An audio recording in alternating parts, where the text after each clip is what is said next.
Bonsoir tout le monde, ça fait un sacré bail.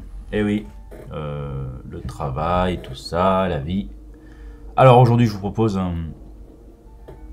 une création d'un deck pour attaquer la nouvelle extension, la nouvelle saga, la civilisation oubliée. Il y avait plein d'investigateurs qui sont sortis. Donc là je suis sur un logiciel qui s'appelle Tabletop Simulator avec un mode sur Arkham qui est sympa. On peut rajouter plein de choses dessus, c'est assez carré.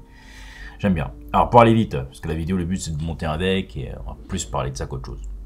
Alors, donc il y a eu des nouveaux investigateurs, Calvin Wright. Alors, ah oui, le mode étant en anglais, je traduirai tout pour vous, ne vous inquiétez pas. Donc, voilà. Donc Calvin Wright qui est un survivant, qui lui, plus il a des dégâts, plus il a de la lutte et de l'évasion, plus il a des horreurs, plus il a de la volonté et de l'intelligence. Compliqué à jouer, je pense en solo. Je n'ai pas vraiment réfléchi à jouer avec lui. Finn Edwards. Bon, bah voilà, encore un criminel. Avec mon favori, hein, Skids. Je continue à dire que Skids est mon personnage favori. J'ai réussi à faire beaucoup de choses avec lui. Et d'autres, j'ai pas réussi à faire, mais ça reste vraiment intéressant. Finn Edwards, personnage super fort. On a une action supplémentaire qui permet de s'évader. Et je rappelle que l'évasion dans ce jeu-là est sous-estimée. Franchement, j'aime bien ce gars-là. J'ai entrevu 2 parties avec ce personnage, c'est bien. Et son 1 de volonté est extrêmement gênant. Mais par contre, voilà quoi, plus 1 pour chaque ennemi qui sont épuisés. Il a 7-7, 7 en horreur, 7 en point de vie. Il est bien, hein. Si on regarde en plus ses constructions, hop. Il peut avoir des cartes et des cartes de survivants, quoi. Ça, c'est un petit gars intéressant à jouer, hein. Hop, mais j'ai assez joué de truand comme ça. Donc j'ai pas joué Monsieur Edward. Hop. Je vais zoomer un petit peu plus quand même. Hein. Hop, hop, hop. Et Ursula. Je vais vous dire pourquoi je finis par gardien, vous allez comprendre. Ursula Downs. Donc Ursula, encore un chercheur extrêmement intéressant à jouer. 4 d'évasion, 4 d'intelligence, 3 de volonté. Excellent personnage, franchement. Et après qu'on s'est déplacé vers un lieu, bam, elle peut enquêter gratuitement. Compression d'action, super personnage. Je dis pas que c'est le meilleur de la boîte, mais pas loin quand même.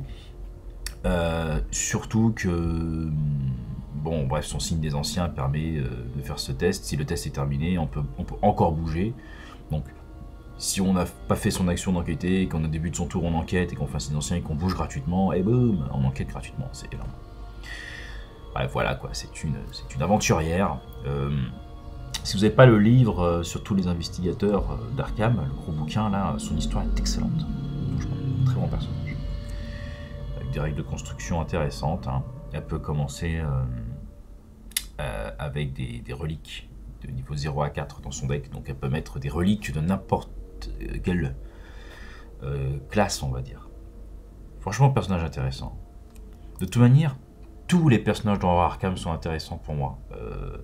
Certains tirent leur lot, comme Ursula, comme celui-là, là, Norman Weavers. Les nouveaux dans les romans sont extrêmement bons. La Bouchère, Séphina, enfin ouais, ils sont tous bien. Il n'y en a pas vraiment qui m'ont déçu. Personnellement, je les ai pas tous joués de toute manière. Il me semble que je n'ai pas joué Mintin Pan par exemple. J'ai vu un ami, Gretel, coucou Gretel, qui l'a joué. Donc ça a l'air intéressant dans le labyrinthe, dans le scénario du labyrinthe lunatique. Labyrinthe of Lunacy, il l'avait joué, ça nous avait bien aidé. Alors, qui je veux jouer? Ah, on y vient. Donc c'est Léo Anderson.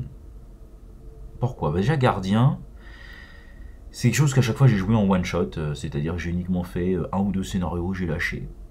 Et là Léo il m'intéresse parce que bah, il joue sur les alliés. Et après que le tour a commencé, on peut jouer un allié de sa main, c'est-à-dire un soutien allié en le réduisant de 1. Ça j'aime bien déjà.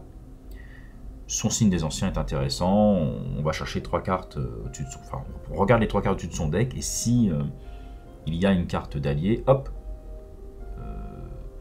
on la pioche. Et on mélange son jeu. 8 points de vie, 6 d'horreur. Hein. Bon, il a 4 de volonté, le coco. Ça, c'est intéressant. Hein. Le leader de l'expédition, c'est un vétéran, donc à mon avis, il a dû en voir des choses. 3 d'intelligence, franchement. 4 de lutte et le 1 d'évasion. Ça me gêne un petit peu. Mais bon, je pense que c'est... Vous avez remarqué que les personnages ne peuvent pas tout bien faire. Alors lui, bon, bah voilà, on va dire que l'agilité, c'est son talon d'Achille. En termes de construction de deck, ce que nous propose Léo, donc il peut mettre des cartes de rogue, c'est-à-dire des cartes de truand de niveau 0 à 2, des cartes neutres bien sûr, et il a ses cartes et tout ça.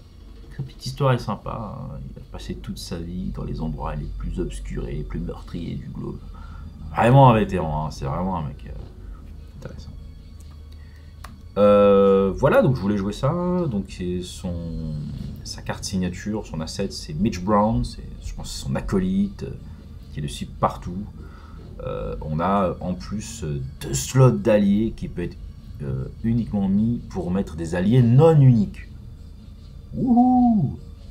Donc en fait, quand on l'a en jeu, j'ai encore 2 places pour mettre des alliés. Donc c'est vraiment un jeu qui va tourner sur des alliés, quoi. C'est vraiment sympa. Et sa faiblesse, liée dans le sang, Body and Blood, je crois, ou l'achat dans le sang, quelque chose comme ça. Donc c'est une grosse faiblesse. On doit soit défausser un allié, un soutien allié qu'on contrôle du jeu, ou défausser un allié, chaque soutien allié de sa main. Si aucun allié n'est défaussé, on remet cette faiblesse dans le deck. En fait, quand elle arrive, on pète un allié, et s'il n'y a pas d'allié en jeu, on doit défausser. Soit on défausse un allié en jeu, soit on défausse tous les alliés de sa main. Sachant qu'on a un jeu basé sur les alliés, donc c'est assez dangereux. Pourquoi? Parce que si on a des alliés qui meurent pendant la partie, ou pendant un tour et qu'on pioche ça, on commence à avoir très mal. Donc tuer ses alliés, c'est-à-dire un peu la force de frappe du deck, quoi. Voilà. Alors, je vais me créer une petite place dans un endroit. Je vais créer un petit tas. Voilà, je vais prendre toutes mes cartes. Mon token, je vais le mettre... je vais le laisser ici, je reviendrai chercher. Hop. Alors, tabletop, ce qui est bien, c'est qu'on peut vraiment dézoomer, comme ça, vous voyez toutes les belles cartes, toute la belle table et tout ça, etc. Enfin, la table, c'est pas moi qui l'ai fait, hein, c'est vraiment un mode déjà fait. Je vais me mettre ici, sur ce petit coin de table, pour faire le deck. On va pas... le but, c'est vraiment de faire... Désolé pour les zooms, là, j'espère que ça vous donne pas la nausée. Hop, alors... L'allié, la faiblesse, hop, et Léo. Alors, on va mettre sur le côté, ça. Alors, je peux mettre des cartes de rogue, de truand de 0 à 2. Aurore Arcane, on compte pas les faiblesses de base et ça, donc on doit avoir 30 cartes. Donc, je vais rajouter 30 cartes plus une faiblesse, donc j'aurai 30 cartes dans le deck, etc. Je remets lui 3 quand même, hein, ce serait cool. Ok, alors vous voyez, le tabletop, c'est beaucoup de clic droit, tout ça. C'est un peu plus long, mais je trouve que c'est plus clair. Et beaucoup de gens vont affectionner au CTGN Octogone, mais moi j'aime beaucoup ça. Alors, on attaque. On va aller dans les cartes gardiens. Tout est là. Tout est là. Alors, on a quelqu'un qui est basé sur les alliés. Faisons le tour. Hein, là, il y a des cartes. Ça, c'est une nouvelle carte, prendre l'initiative. On fait seulement quand on fait un test. Ce test... pour chaque action qu'on a faite, il perd une icône de point d'interrogation. Donc, non, je sais pas trop ce que je veux. Je vais regarder les alliés d'abord. Les alliés, le policier. Alors là, on a un policier, il donne plus 1 en lutte et je peux le défausser pour infliger un dommage. Il coûte 4 à jouer, mais avec Léo, au début du tour, il coûte 3. Ça, c'est intéressant. On va le prendre. Hein. On va le mettre là. Le nouveau, l'aventurier, là, le gars qui va chercher les bastos. Donc, il a 3 jetons sur lui. Et ces jetons-là, je peux en dépenser en rapide pour en mettre un sur un jeton ressources ou munitions sur un asset que je contrôle. C'est cher. Hein. On verra. Ah, toutou. Ah, on peut pas aller en Amazonie sans un toutou. Hein. Non, non, non. Allez, hop. Bah, toutou, pourquoi? Bah, toutou, quand un ennemi inflige des dégâts sur lui, on le renvoie les 1. Il va coûter que 2 à jouer. Il a 3 sacs de points de vie. Je pense que c'est... Pour commencer, ça peut être intéressant. Alors, voyons voir. Est-ce que j'ai pas d'autres alliés intéressants en gardien? On va aller voir un peu en truand. Ah oui, en truand, il y a des choses vraiment intéressantes. Hein. Léo de Lucas, qui va nous coûter que 5. Donc, début de partie, si on est en main, on le pose, ça coûte 5. Alors, quelque chose que je suis sûr même, c'est par rapport à lui.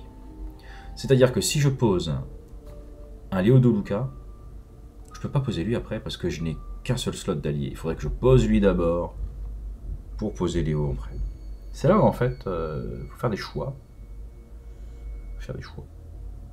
Mais Léo de Lucas, c'est tellement fort. Pourquoi s'en priver? Quoi d'autre? Pas grand chose hein, d'autre à mettre. On va pas mettre Vigile. Je pense que Léo, ça va être bien. Ouais.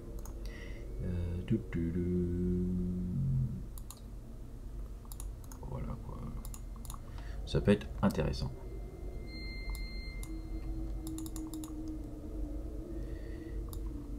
On va le descendre d'un cran. Alors attends, ça fait quoi comme allié? Ça fait ça. Ça. Bizarre.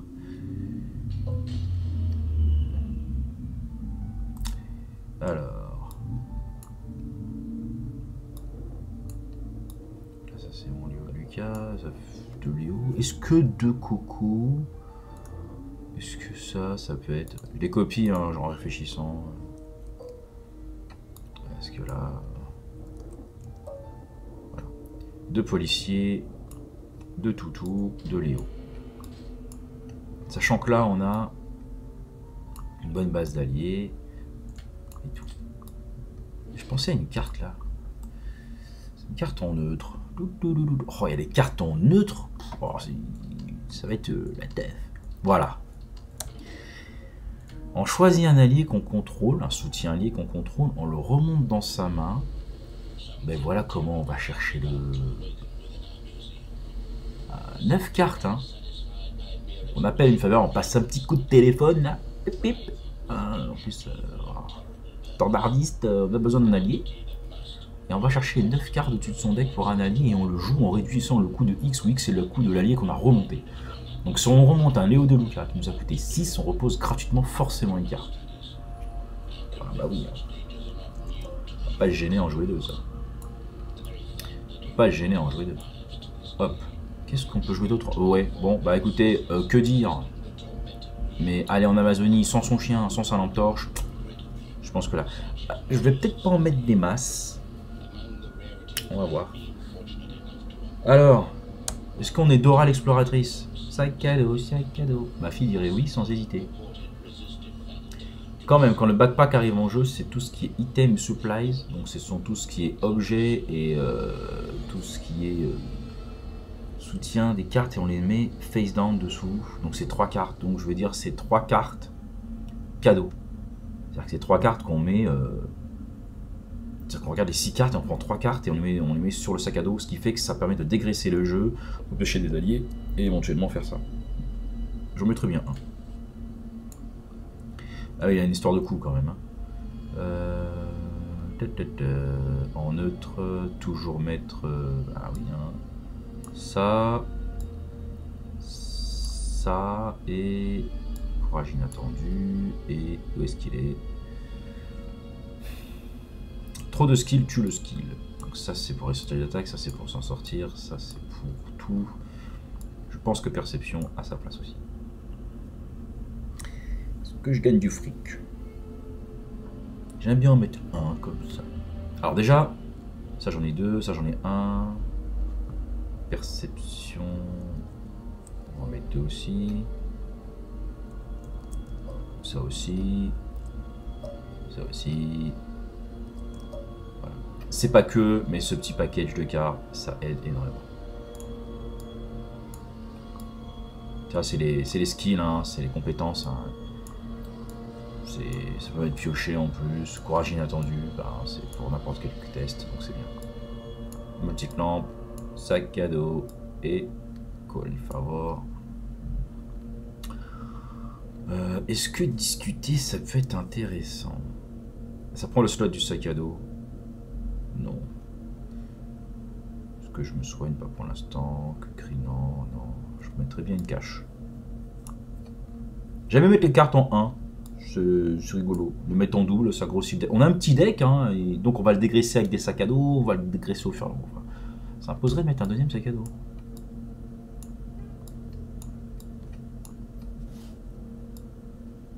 Ouais, on va mettre un deuxième sac à dos. Voilà. Et c'est un supply, ça. Eh ouais. Le sac à dos, il va chercher la cache. Bref, une ça suffit. Parce que je réduis les ressources, mes cartes coûtent cher, ça coûte une carte. Non, c'est bon. On va essayer avec une, si... Sachant que j'ai une petite idée, j'ai vu une petite carte sympa. Alors. Des zooms. Désolé pour les gens qui ont le vertige. Hein. C'est juste pour mettre les cartes à côté. Hop. Les alliés, je les regroupe. C'est pour voir combien de decks je suis pour l'instant. Je suis à 20 cartes. Il m'en faut 30 et je piocherai ma faiblesse de base après. Alors, chez les rogues, il y a une nouvelle carte qui m'a attiré. Et je pense que vous aussi, pour Léo, c'est cette carte-là. Le crâne décoré. Ça a 0 d'XP, ça coûte 0. C'est un charme, c'est un relique, c'est un truc, ça se met en jeu. C'est un petit collier et tout avec un crâne dessus. Après qu'un investigateur, un soutien allié ou un ennemi dans le lieu a été vaincu, mettez une ressource de la banque sur le crâne décoré comme étant une charge. Ça, c'est une réaction. En action, on peut dépenser une charge pour piocher une carte et avoir une ressource. Je trouve ça très bien. Les alliés vont forcément mourir. Je suis un combattant, je vais forcément péter la bouche à quelques mecs. J'aime bien. Et puis c'est mon côté truand. Hop. Donc j'en mets 2. Ouais, j'en mets 2. Et ce qui l'icône d'agilité, là je suis un peu déçu. J'aurais pu mettre une icône wild ou une icône de volonté. Qu'est-ce que je peux mettre encore? Est-ce qu'au terme d'équipe, qu'est-ce que c'est que ça? Non, c'est un charme, ça m'intéresse pas. Un truc pour... Non, un truc pour se battre quand même. Non. Un Deringer. Non, quand même pas. Non. Pas de poil avec un nom. Non. On va retourner du côté gardien, on va regarder ce qu'on peut mettre. Alors. Je te vois en enfer. Ça c'est quand c'est en multijoueur, ça. C'est quand on veut ça. Ah. Présence inspirée. D'ailleurs, c'est Léo qui tue. Une compétence. Tiens, peut-être je vais doser un peu les compétences que j'ai, quoique non. Si ce test est succès, on ready analyse, c'est-à-dire qu'on le rend disponible dans son lieu et on choisit un dégât ou un horreur sur cet allié. Oh, c'est excellent ça. Boum badaboum. Allez. Je mets là-haut. Non. Non.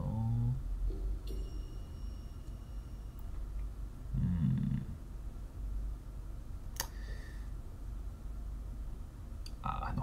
En fait, on va chercher des alliés, donc si on commence à mettre des cartes qui enchaînent des trucs, c'est pas bon. Ça, j'aime bien en mettre un. C'est la petite carte Kinder au cas où si on n'a rien et qu'on est dans le cacaboudin. Ah, ça c'est une carte que j'adore. Que j'ai toujours voulu jouer et que j'ai jamais joué. Si j'ai bien compris, c'est un fast. Quand tu pioches une carte, ouais, tu vas chercher les 9 et on en choisit une, on va chercher un ennemi, on est engagé avec soi. Oh oui. Ça. J'adhère. J'adhère. Du soin. Dynamite. Alors les armes quand même. Enfin, bon bah là, écoutez, on va pas en Amazonie sans son chien, sans sa torche, sans sa machette. Hein. Machete. La machette, hein.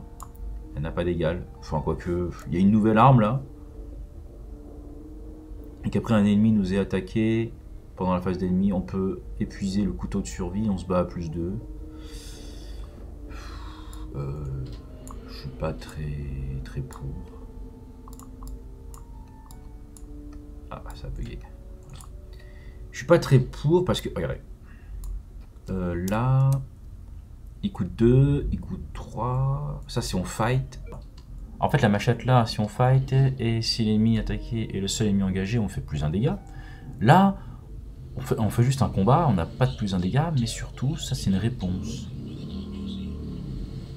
À tester, je sais pas, il faut qu'un ennemi m'attaque et je réponds.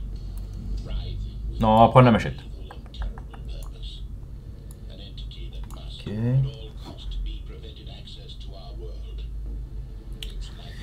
La machette, le couteau, on s'en fout. La bandolie. Oh, est-ce qu'on prend le pétard? Ouais, je pense que le pétard c'est bien d'avoir une bonne base d'armes quand même.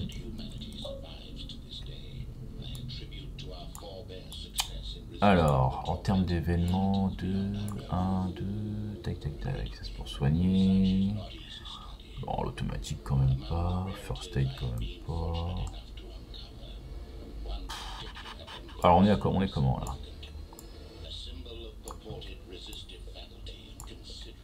Ah oui, je vais pas mettre ce couteau de survie parce qu'il va cannibaliser mon colt, enfin bref quoi. Ça me gêne un peu quoi. 29. J'ai une carte à rajouter. Hop. On fait un coup de search. En fait, je vais peut-être... Non, il est bien le petit deck là. Qu'est-ce qu'on pourrait mettre d'utile? Là, j'ai combien? J'ai 4 armes. Je pourrais rajouter un allié en fait, histoire. Je pourrais rajouter lui. Hein. Non. Ah, il fait des trucs lui. Hein.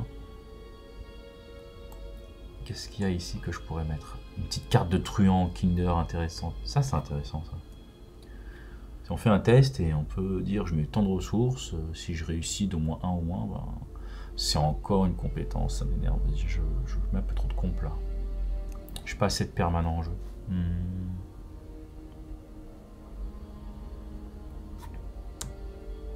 On pourrait mettre un courage liquide. Il a une icône de volonté.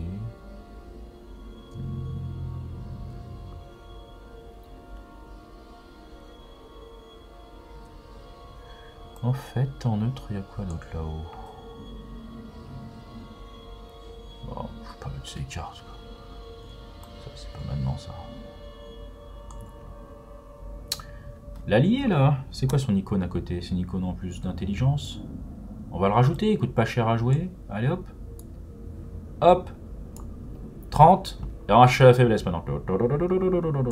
Oula, c'est quoi ça? Je pense qu'elle est dedans. Non, ouais.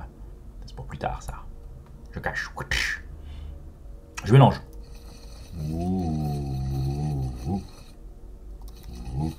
Et hop. Roulement de tambour. Lol. Bon. Ah, c'est un ennemi. C'est cool, il va booster mon crâne. Allez, viens ici, mon mignon. Viens. Je vais te mettre dans mon deck. Et ici. Voilà. Donc, Mitch Brown. Et voilà. Alors. Je vais attaquer le premier scénario. Donc là, c'était juste pour faire le deck. Je vous... Hop. Bon, voilà, hein, le deck. Les compétences pour booster la volonté, la lutte, l'intelligence. Une petite lampe torche de sac à dos, hein, qui permet d'aller chercher voilà, des items.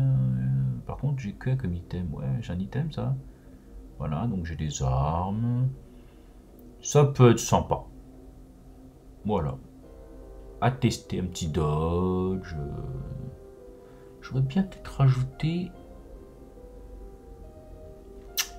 En fait, comme j'ai ça. Ouais, mais réussir ces tests, c'est bien. J'aime pas rater mes tests. Je suis un peu un paranoïaque. Voilà, alors, hop, je me déplace ici. Je vous montrerai juste comment ça va se passer pour tout à l'heure. Hop, Forgotten Age, c'est là. On va commencer le premier scénario, le truc hyper standard. Je ne l'ai pas fait, donc ça sera la première fois que je le jouerai comme ça. Sur ma petite table ici, j'enlèverai ça, hein, on n'aura que ça. Voilà, merci d'avoir regardé. Si vous avez des commentaires sur le deck, vous me dites. Je posterai la vidéo de la partie quelques jours après. Voilà, à bientôt.